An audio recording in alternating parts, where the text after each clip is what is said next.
Hey Halim, Jordan here. Thank you so much for sending me the video, man. It's a lot of footage. I watched it all, but I want to just cover a few key points, and you can work on these things, and I think they're going to help your game a lot. So let's get right into it. Okay, I want to talk about this position right here, Halim. At 12 seconds in, notice that you have the De La Hiva, which is a really good De La Hiva. You're working the De La Hiva guard really well, but I want you to be really careful about underhooking that leg. In IBJJF tournaments, when you underhook the opponent's leg, there's a possibility you can get DQ'd.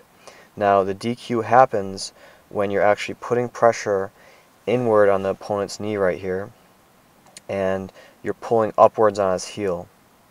Alright, the goal of the IBJJF is to DQ people who are trying, who put the other person in danger of having their knee injured. So it's just not worth it to play De La Hiva while you're underhooking that leg, especially in IBJJF. I can see this isn't IBJJF because of the mats and the ref, but I just want you to know that you should not be playing that in IBJJF. And here's why. Here's my reasoning. Now, let's say, picture this. You're in the World Championships, semifinal match, and you underhook their opponent's leg. Now, there's a possibility you could get DQ'd even if you are not attempting to hurt your partner, and if that happens, your year is over. You get DQ'd, you weren't even trying to maliciously hurt his knee, and what happens next is you're under the bleachers crying, and I've been there before, okay?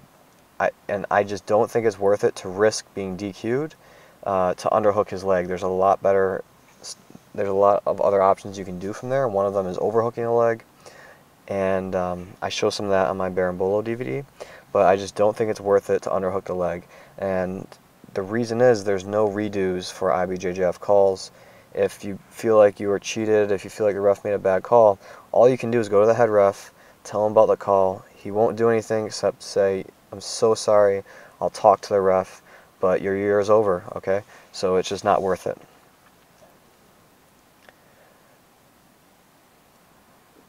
So, great De La Hiva sweep right there, Halim. Let's go to the 1 minute mark. Alright, Halim, here you're using this control, really good back attack with the lapel control. The one thing I want to tell you though is most high-level competitors are using the over-under grip or the seatbelt grip with the gable grip. It's been proven to lead to the most back takes at the highest level is a seatbelt grip.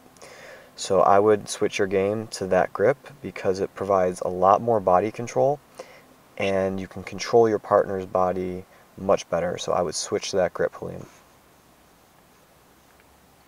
Let's go forward a little bit.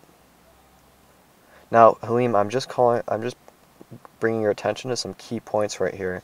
It would take forever to go through this whole video. You sent me a lot of footage, so I'm just going over some key things. Okay, you're playing a really awesome De La Hiva here, but again, I see you're underhooking the leg, which could lead to you being DQ'd in IBJJF, so watch that, Halim.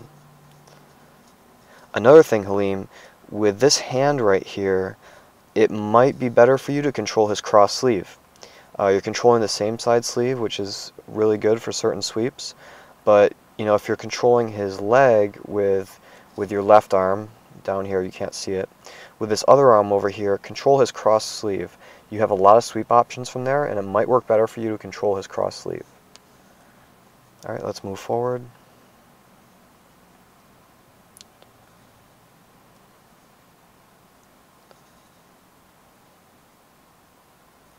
Alright, Halim, here you're doing a great job playing De La Hiva.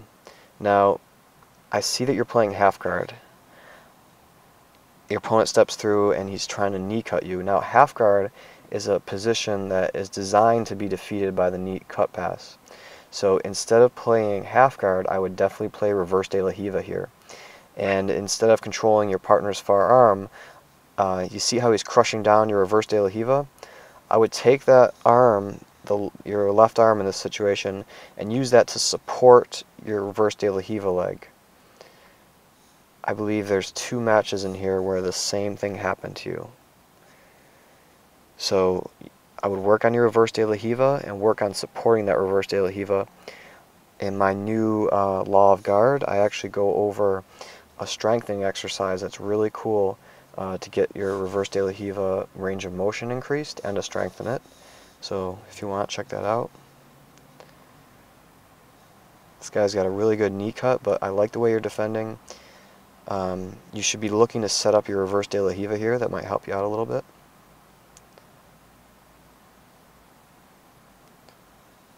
Go to deep half, and there's a scramble. So there's a possibility there you could have swept or maybe submitted him from reverse de la Riva. So Halim, you sent me a lot of footage. Thank you very much. Overall, I was really impressed with your sweeps. You have an awesome reverse de la Riva sweep. And in closing, a few things you could improve upon is working that seatbelt grip, training that seatbelt grip, and also be very, very careful underhooking the leg in the reverse de la Riva. I'm sorry, in the de la Riva. All right, Halim, I hope you enjoyed that, and email me back if you have any questions.